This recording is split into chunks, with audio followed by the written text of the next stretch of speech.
Hello lovely people, welcome to part 2 of my June reading wrap up. I have 6 books to talk to you about today, let's get on with it.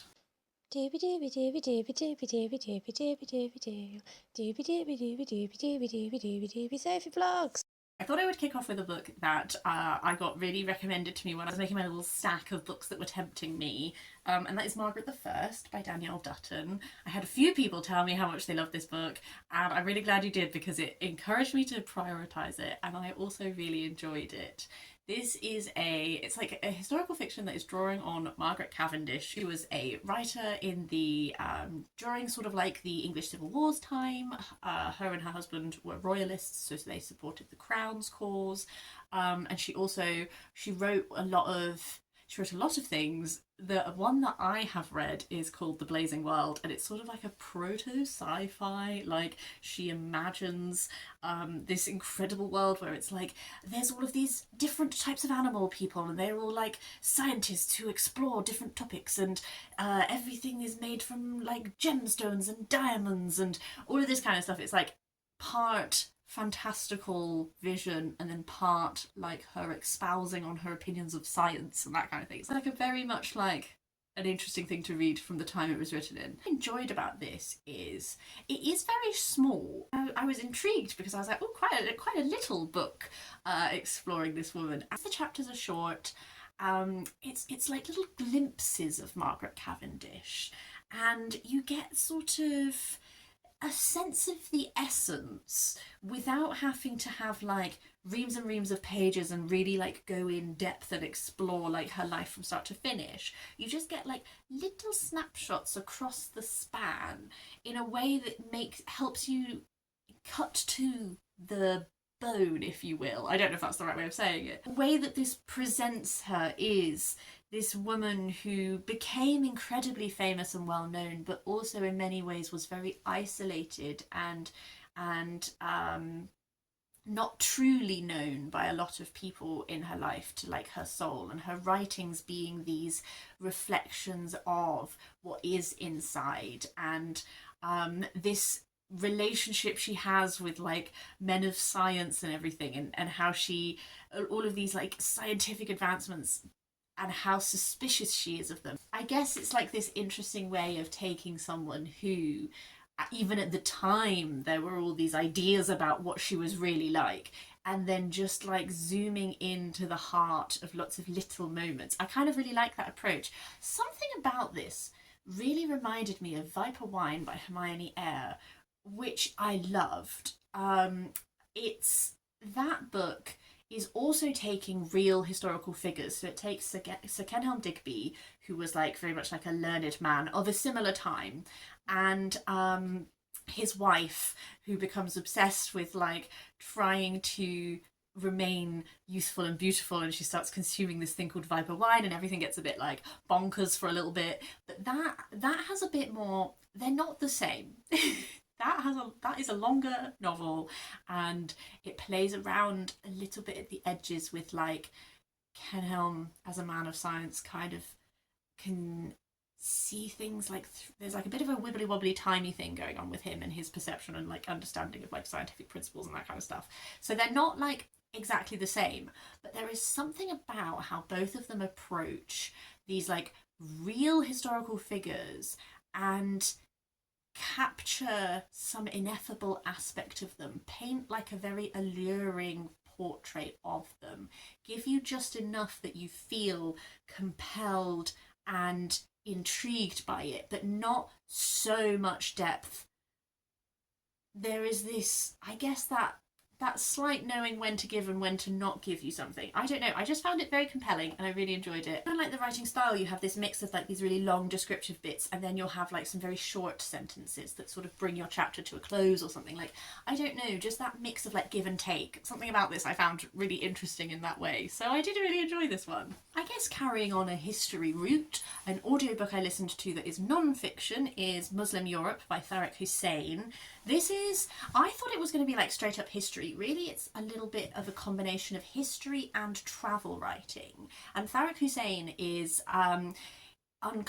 he's travelling around Europe, and exploring the Muslim history of Europe that has been, I guess, like less well known. Essentially, like right in the beginning, he tells you about this moment he had while traveling when he sort of stumbled upon this mosque which had this tomb of someone in, and he was like, I had no idea that this incredibly important person their tomb is in Europe. Why are they in Europe? How did they get here? And so a lot of this is exploring these pockets of Muslim history, even these places like the Alhambra and all that kind of stuff, where there is this like the Muslim history is like known, and there are like signposting created for tourists to give you information, like the types of information and the way the information is presented also still isn't the full picture and isn't the full story. And I think I found it funny where there's like a number of interactions in this, because a lot of this is him going across different countries. He will, as well as like exploring the historic places he will just also tell you about the interactions he is having with the other people he is meeting. And sometimes they are people who are giving him information and they are teaching him, but there's this recurring aspect of him being at this very famous tourist destination, meeting someone who has no idea of the Muslim history connected there, and him essentially just becoming like a tour guide for them. I think that must have been so cool to be those people and to just stumble upon a man who like knows his stuff and is just like takes you under his wing and just becomes your personal tour guide and is like, actually, so there are these moments where it's like all of this signposting for tourists is telling you this, but actually the more complex fleshed out story is all of this. And I kind of felt like I was that tourist, you know, where it's like this whole book is taking me around and showing me and being like, you understand this as this, but what if I told you all of this stuff? What if we stopped only having these narratives of like, oh, Muslims did exist here, but it was in like an invasion context and all this, and what if we actually just looked at like what we know and what is true and like all of that. I just found it very illuminating and I enjoyed it. I think for my taste, I do prefer a slightly more straight up historical non-fic. I enjoyed this. I feel like it was illuminating, and that's what I wanted. Sci-fi that I read is A Prayer for the Crown Shy by Becky Chambers. I must once again thank Kerry from Kerry Books, because she sent me this in like a little care package when I posted about my Crohn's disease and like my terrible year that I'm having. Not terrible, difficult. I'm reframing my brain. And this was just like such a perfect, lovely thing to read. I really enjoyed Becky Chambers. I have already read the Wayfarer series.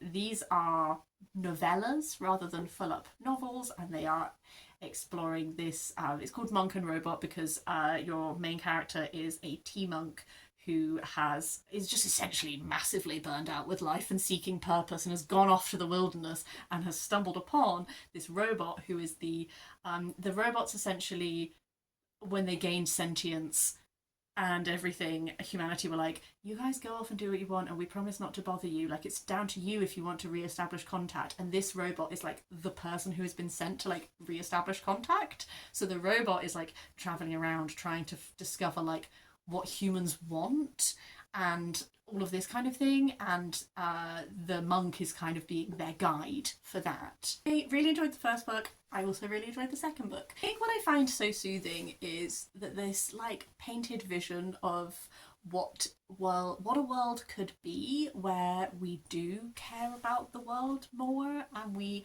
are putting effort in to try to limit our impact upon the world and care for each other and build community and in a sustainable way and all that kind of stuff, which is stuff that I get a bit stressed out about, particularly when reading stuff like this during the hottest June on record, etc. Gives me a wee bit of stress. And there is something really soothing about reading this vision of this world in which like we step up and we deal with things, and we've made like a world where people are much more mindful. I think that was like a lovely vision to have.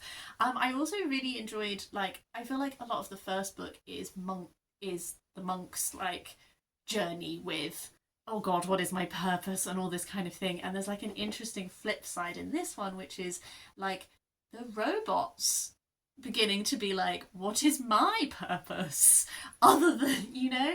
And I think that that is like a nice interesting paralleling. I think the friendship between them is just like so lovely. And always with like a little novella, I'm like, I would just read more of it. I would just like there to be more of it. Please just give me more of it. Do another one, Becky. You know you want to. Our next two non-fictions were both audiobooks, and I feel like they are in some ways sort of, they relate to each other in my mind, so I thought I would talk about them one after the other. The first one is The Last Sweet Bite by Michael Shaikh, which is narrated by Michael Shaikh. This is oriented around food, but Michael Shaikh is coming from a background of having worked with the UN, so he has travelled the world in a lot of conflict zones and has done a lot of work to like help people who are existing in war zones or other types of things like that. So this is exploring a lot of the stories of the people that he has met and the communities that he has spent time with. And there is a through line throughout of food. It was a very hard listen at times, obviously, because the types of communities that he is spending time with are ones who are based in refugee camps, who have experienced war, attempted genocide. Like, there is some history being explored here, some of which I was kind of familiar with, but I learned a whole lot. But the through line that ties to food is this way of, when one culture tries to destroy another, often they will target food. On the flip side of that, when someone is displaced from their home and trying to preserve connection with it and teach their children and their family about it, they will often communicate that via food.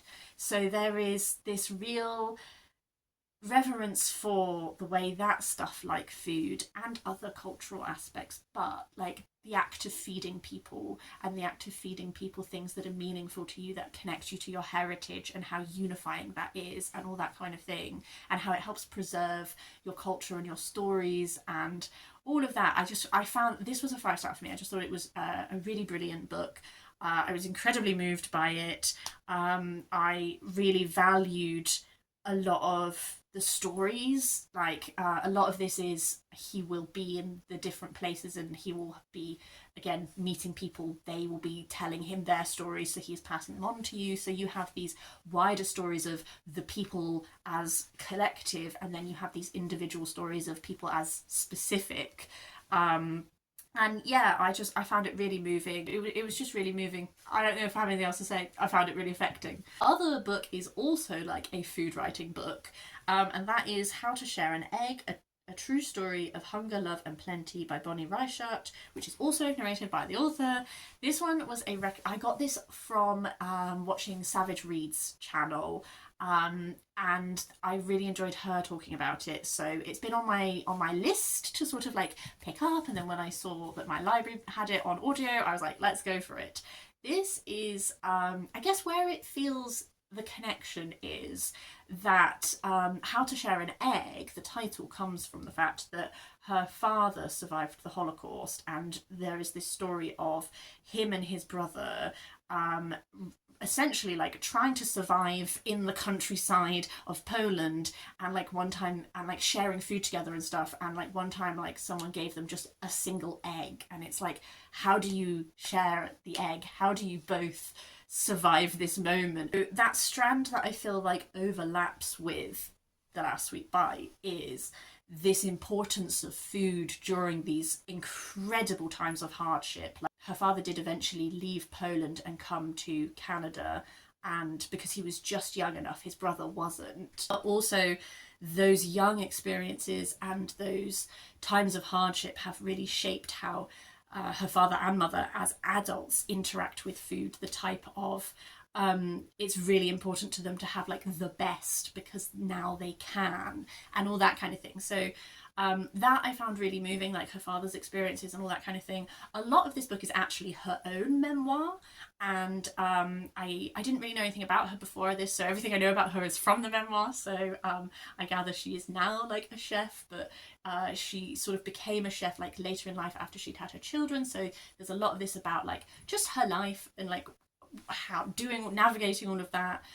It really, I do think it like really clearly shows the impact of what it is like to be a child of a Holocaust survivor. Like, she is so strongly impacted by her father's experiences, and I know there, you know, we have studies now that are like, yes, like it's passed down, like trauma is passed down to your child, like that is absolutely a thing that can happen. There's like this interesting bit where it's like her father wants to go to Poland to do these things, and she does not want to go. Like, she has this like visceral recoil from it. I would say that, and I don't want this to sound harsh, I think I was more interested in learning more about her father's experience always than hers, which I feel, I don't want to be mean about it.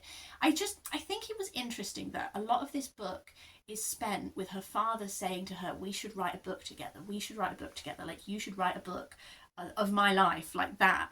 And so much of this book is not a book of his life. And then you do get towards the end, there are these sections that are like imagining his life. But then in the afterwards, she talks about like quite a lot of that is fictionalized and quite a lot of that is imagined and not. I guess I thought when I was listening to those sections that these were the bits that her father had like verbatim, like, you know, verbatim, but like edited a bit, like this is her father's story. And I think it kind of boggled my brain slightly when I was like listening to the afterward where she was talking about actually like these bits are fictionalized, I've taken this from here and blah. And I don't know how to feel about it. I think I'm still sort of muddling that one out. So I found this, again, quite a moving book, and I didn't like not enjoy it. Those are just like my little muddly. Sometimes I realise sometimes when I do my wrap up, I'm still kind of like muddling out how I feel about it because it's like just about the end of the month. And then I'm like, this is the thought model I'm currently having. Maybe by the time this is up, it will have developed further, but right now, this is where it's at. This is My Dearest Mouse, The Wind in the Willows Letters by Kenneth Grahame. This was a gift from my lovely friend Mark. Thank you so much, Mark. I really enjoyed this. The Wind in the Willows began life as letters that Kenneth Grahame was writing to his son, who, when he was very little, had the nickname Mouse. It's interesting because when his son was very little, they were very, very close, and then they sort of really lost a lot of that closeness along the way. So when this begins, the letters are like, he's like writing him these stories that he would tell him these stories before he would go to sleep. And so then when his son is away from home, he's like writing them to him. And then as it goes on, it's like he's actually begins to just be writing them for himself. And there's distinctly less of the like relationship with the son aspect of it. I don't know. That was interesting to like read more about because I didn't really know anything about any of that. But what the main form of this is that there is like introductory text and stuff, but it is literally like the like scans of the actual letter, and sometimes they have these notes on this side which are just talking about how it got adapted between this point when it was written in the letter and then what actually was published. And sometimes it will have like a whole section that is like, this is the text as it is printed in the book of what this was in the letter. Sometimes it has explanatory notes that expand on things more. Sometimes it just has like a nice illustration, that kind of thing. So I love Wind in the Willows. I just think it's such a lovely, beautiful story. I have it on hold on the library audiobook actually, so I'm hoping to do a reread of it this year when it comes through. And this felt very similar to when I read Tolkien's letters, and I got a much better understanding of like the writing process of all of his work. This feels like a slightly lighter version of it. It was still like an interesting, insightful little experience to understand a bit more about the writing of The Wind in the Willows. So yes, that's everything I want to talk about in this part 2. As per usual, I would love to hear if you have read any of these, if you have thoughts on any of these, do let me know in the comments down below. Otherwise, hope that you're having a lovely time, hope that everything has been good with you, and I will see you next time.